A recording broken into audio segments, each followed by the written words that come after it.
What's happening, guys? If you're new here, my name's Nick Che.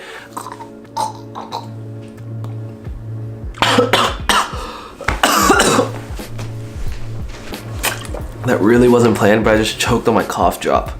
So yeah, it's been a little while since I've been in front of the camera just talking to you guys, but today I thought I'd answer a question and give you guys some advice on something that I had a lot of trouble with, and I know that a lot of you guys may have questions and concerns about, and that's how to get your first 1,000 subscribers on YouTube. Coming from personal experience, I know that hitting that 1,000 mark was such a huge milestone for me. It literally felt like I had accomplished so much of what I've been working for, but I also know how hard and frustrating it can be to put out great content and not have anyone see it and not get that subscriber count that you're looking for and been working for so long. To be honest, if you guys were here before, let's say I was hitting 500 subscribers, you know, that quality of content was still as great, if not better, than the stuff I'm putting out today, to be honest. So if you go back and look at my vlogs in the summer, I had so much more time that I was putting into developing my craft and really making sure that this vlogging thing was right for me, and it turns out it was, and I'm having a lot of fun doing it now. But I can completely understand and relate if you guys aren't satisfied with where your subscribers are. And so today I thought I'd give you guys my insights and perspectives on what I think it takes to hit your first 1,000 subscribers.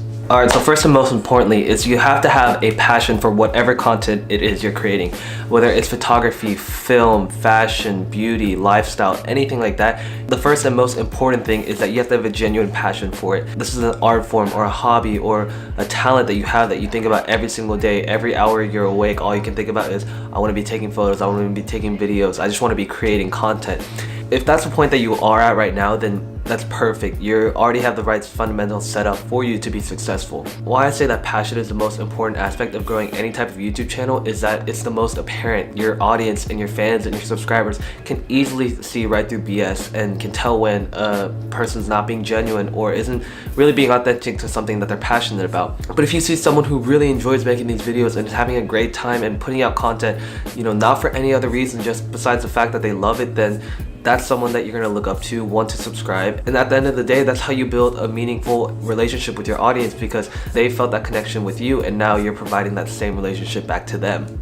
You know, to be honest, the YouTube field is very saturated with so many vloggers and so many people trying to make it in this industry right now. I remember starting this whole thing just looking up to people like, obviously, like Casey Neistat, who, you know, started this whole trend and is now one of the greatest creators on this platform and someone who I look up to every single day. But I took a lot of advice from his videos and his motto of like work harder or just make content every single day. Like, I really took those to heart and it finally paid off for me. But I truly believe, and I can tell you from personal experience, that if you believe in yourself and believe in the work that you're putting out, it's gonna pay off. It might not be right now, it might not be in a few months, it might be years, but eventually someone will take notice, and that one person will eventually turn into hundreds and thousands and eventually millions. I mean, obviously that's huge, crazy dreams to have, but to be honest, like, if you don't have dreams, then what are you working for? That's the mentality to have, like, because there's nothing worse than setting standards low for yourself and, you know, not realizing your full potential. Does that kind of make sense? I think the biggest reason I see so many people burn out on YouTube is that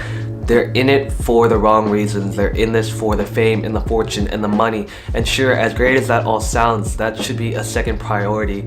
Eventually that will come, and that can come if you do this right, if you follow the steps properly, and if you know, get to the point where, yeah, you can make a decent living off of this, or you can make some good side money, and you have, you know, thousands of subscribers that can look up to you, and you have an audience to share your platform with. Of course, that's great, and that's something to work towards, but that shouldn't be the main priority. The main priority should always be putting your content out there first. And, you know, I just keep emphasizing, like, do something that you're passionate about and just work at that every single day until you master it, and then learn new skills and move on and just keep growing. It's going to be extremely hard. There are going to be so many days where you want to give up, when there's going to be trolls commenting some mean stuff on your videos or people are disliking them.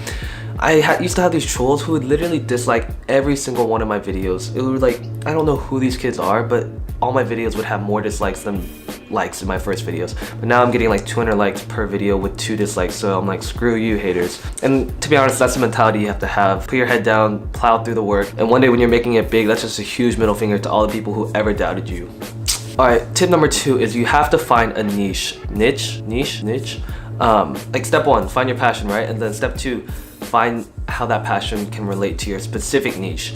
I think passion is pretty broad, niche is pretty specific. Like, for me, I found my niche in college vlogging, photography, film, and then men's fashion and lifestyle. Like, those 3 things can be kind of seen as my various niches, but You know, that's what's worked for me, and in my opinion, that's what separates the really great YouTubers from the average YouTubers. Average YouTubers, they don't understand what they want to create, they don't understand the type of audience they're looking for, and they're not cohesive with the types of content that they put out there.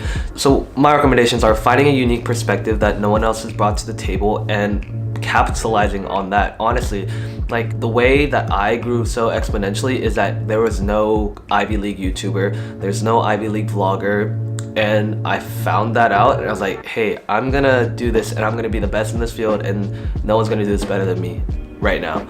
And that's what I did. I've literally just been grinding for the past few months, making sure that like this channel got to the point where it could be right now. I hope that doesn't come off as cocky, but that's literally the mentality that I had, and obviously it's been paying off. So for whatever aspirations you have, whether it's you want to be a fashion, beauty, lifestyle guru, or you want to be the next Peter McKinnon or Casey Neistat or Justin Escalona, you know, find those inspirations and just find your niche. So this kind of leads me to my next point of, yes, it's okay to copy, but at the same time, it's not. Like, let me explain. Any types of my videos that you watch, you can clearly tell that I've taken inspiration from Casey Neistat.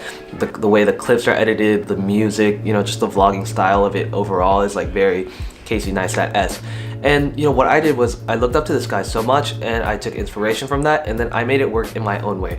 So when I say that it's okay to copy, I mean that you can take inspiration from people you look up to, whether it's whoever it is you want, and then implement that into your own style. Obviously, don't copy directly, like don't use the same fonts, don't use the same music. Like, obviously no one can copy him because he's up here and we're down here. Like, when you're first starting out, I think there's some level of creative exploration that beginners can have, and it's okay. Like, I've been there, everyone's been there from the start. We all copied and took inspiration from people we looked up to, but then you get to a point where you have to have the mentality of, okay, now I've gotten big enough, so I need to start making my own unique new ways of doing things. And that's kind of the point where I am right now, of finding my own style, my own editing technique, my own color grades, and you know, I'm still working on it, I'm still finding it. All right, and tip number 3, and this is what really helped me grow, and I literally saw the numbers and the statistics, and without a doubt I can tell you that this tip right here is super valuable and pays off 100% of the time, and that is consistency. I know you hear it time and time again from any of these types of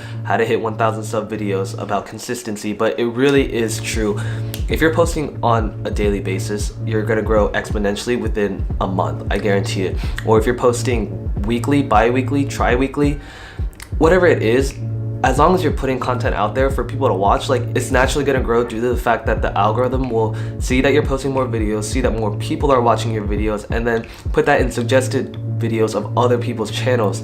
And then that's how you get people to go to your channel, see the content that you have, and then may or may not subscribe. That's literally how the subscription process works. And the worst thing is, if you put out this bomb ass video and people are like, man, who created this? They click on your channel and you have nothing there. You have, you know, one video made a month ago, another video 3 months ago. They're gonna be like, I don't want to subscribe. Like, this dude's not consistent. Like, he has 1 or 2 good videos, but that's not enough for me to subscribe. Which leads me kind of to my next caveat of quality over quantity. What I mean by that is, no one's gonna subscribe if you have shitty videos. Just plain and simple.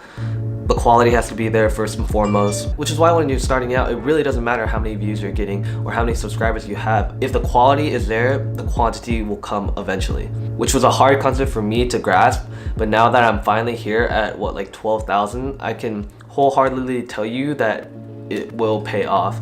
There were several nights where I was just so frustrated. I would put up a new video and be like, dang, like, why isn't this getting any more views, or like, why isn't my subscriber count like exponentially growing or anything like that? But the day that I started uploading consistently, and I can show you like analytics of, you know, when it peaked just from uploading daily, like over Christmas break, that's when I hit my 1,000 subscriber mark. And kind of the last few points and tips is, you know, collab with other YouTubers or other creatives in your school or in your community, or reach out through Instagram. I've met a bunch of models through Instagram. I've met a lot of cool people that I wouldn't have without social media. And you know, in this day and age, the internet can literally open up so many doors. So don't be afraid to just reach out, be like, hey, I'm a YouTuber, I'm a photographer, I'm a musician, we should totally do a collab together. And chances are other people will be down, because that's other ways for them to also get noticed, whether it's through your platform or theirs. And just collaboration is a great way to make new friends and network with other people, and it opens up a lot of doors for new opportunities. Definitely cross promote. By that, you know, if you're posting on YouTube, then post it on your Instagram story. Hey, I made a new video, check it out on my YouTube channel, link in the bio.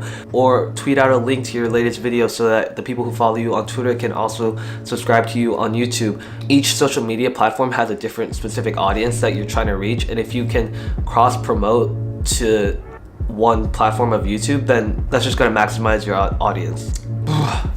Okay, so I know that was a lot of information. I know a lot of the stuff you might have already heard before, but hopefully hearing my perspective on it and the fact that like I recently hit 1,000 subscribers can speak to the fact that like I'm not someone who's already at 100,000. If you guys have any questions, make sure to leave them down below. I'll try and get to them as soon as possible.